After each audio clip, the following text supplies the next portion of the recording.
Hello everyone, welcome to Ravi's trading desk. तो आज हम जो है कल का जो एनालिसिस था उसे कंटिन्यू करेंगे। देखेंगे कि कल जो हमने स्टॉक्स वॉच लिस्ट में रखे थे उनमें से हमें कोई ट्रेड मिला या नहीं मिला। And at the same time जैसे मैंने आपको बताया था, सन टीवी और मदरसन सुमी ये दो स्टॉक्स मैंने ऑलरेडी बाय करके रखे हुए हैं, ये ट्रेड्स एक्टिव है।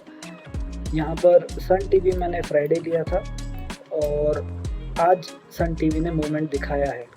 तो यहाँ पर ऑलमोस्ट 1:1 रेशियो का मैंने टारगेट यहाँ पर रखा हुआ है और स्टॉक जो है टारगेट की तरफ आगे बढ़ रहा है।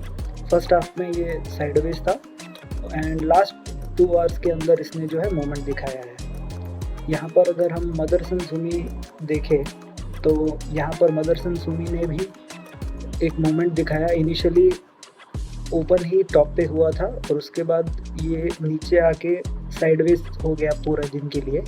तो कल देखेंगे कि कैसे ये मूव करता है। होपफुली कल या परसों तक अगर ये टारगेट अचीव कर दे एंड ये नीचे भी आ सकता है। और अगर ये नीचे की तरफ आगे बढ़ता है तो जो इसका जो 200 डे मूविंग एवरेज है राइट 30 मिनट्स टाइम फ्रेम पे, वो सपोर्ट की तरह एक्ट करेगा। यहाँ पर अगर आप देखें मैंने ट्रेंड लाइन भी ड्रॉ की हुई है। जब तक ये हमारे 200 डे मूविंग एवरेज के ऊपर सस्टेन कर रहा है, we don't have any problem. Start करते हैं कल के वॉच लिस्ट वाले स्टॉक्स के साथ। तो सबसे पहले हम देखेंगे ओबेरॉय रियलिटी। तो ओबेरॉय रियलिटी में अगर हमने ट्रेड लिया होता तो आज हमें ट्रेड मिल सकता था और ये प्रोबेबिलिटी कल के लिए भी है। कल अगर आपको इसी प्राइस रेंज में ओपन होते हुए दिखे स्टॉक तो आप बेसिकली इसे प्लान कर सकते हैं। एंड नेक्स्ट है HDFC asset management.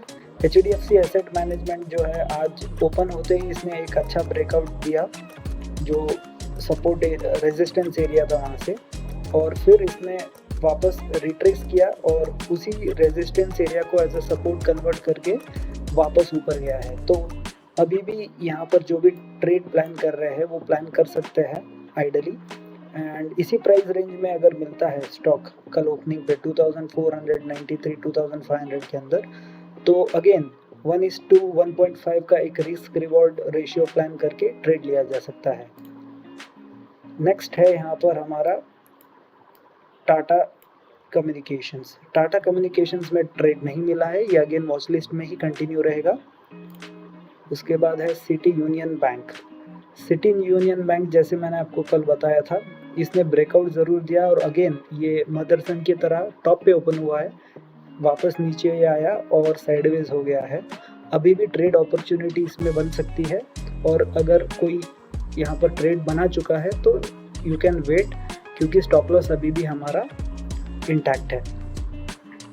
Last but not the least जो कल की वॉच लिस्ट में था वो था NMDC। जैसे मैंने आपको कहा था, अगर ये 200 day moving average 30 minutes time frame पे सस्टेन करता है और ये जो ब्रेकआउट देता है इस ट्रेंड लाइन पे जो हमने बनाई थी, तो ये ट्रेड एक्टिव होगा।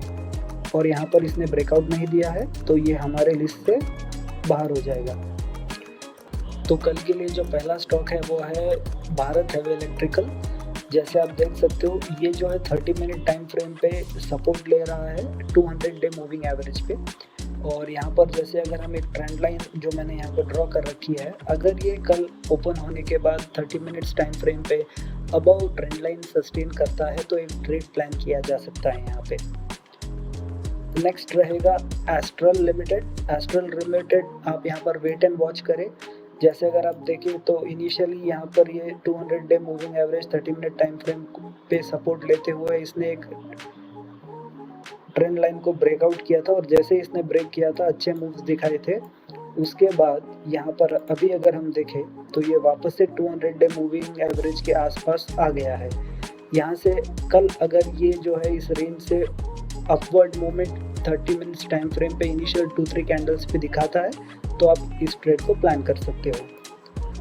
नेक्स्ट स्टॉक रहेगा IRCTC। IRCTC जो है अगेन सेम एज एस्ट्रल। यहाँ पर आपको कल प्राइस मूवमेंट देखना है। अगर ये 200 डे मूविंग एवरेज के आसपास ग्रीन पॉजिटिव कैंडल्स बनाता है with in 30 minutes time frame, possibly 1 से 2, तो आप यहाँ पर ट्रेड प्लान कर सकते हैं। Last but not the least यहाँ पर हम अपना स्टॉक रहेगा हिंडाल्को।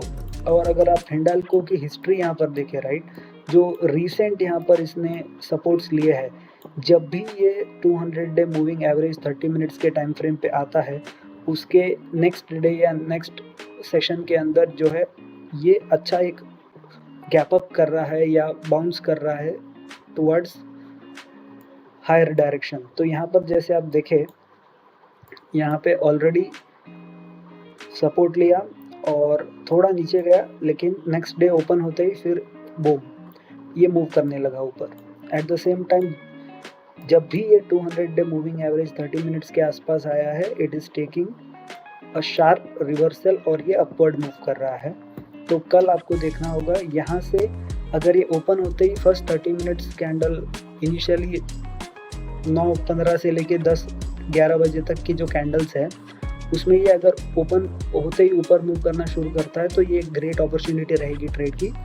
अगर ये ओपन होते ही नेगेटिव ओपन होता है, रेड में ओपन होता है, तो आपको 200 डे मूविंग एवरेज के आसपास आने तक वेट करना है, और जैसे ही ये टच करके कोई ग्रीन कैंडल बनाए, अपवर्ड मूवमेंट दिखाए, तब इसे जो है 1:1.5 या 2 रेशियो का आप प्लान कर सकते हैं। एट द सेम टाइम यहाँ पर जो है, जो इसने लास्ट हाई बनाया था, वो एक इनिशियल टारगेट या बेस टारगेट रखा जा सकता है। और अगर मैं जो लास्ट इसने स्विंग लो बनाया था, उसे मैं अपना अगर SL मानूँ, तो 1:1 का टारगेट यहाँ पर इस प्राइस रेंज में अगर आपको मिलता है 455 450 के बीच में, तो आप यहाँ पर ट्रेड प्लान कर सकते हैं। ओके गाइज, तो ये थी आज की analysis. If you like my analysis, please do like, share and subscribe my channel. और आप मेरा टेलीग्राम चैनल भी ज्वाइन कर सकते हैं। आने वाले दिनों में मैं जो भी लर्निंग्स है बेसिकली शेयर करता रहूँगा यहाँ पे। Thank you, have a great day.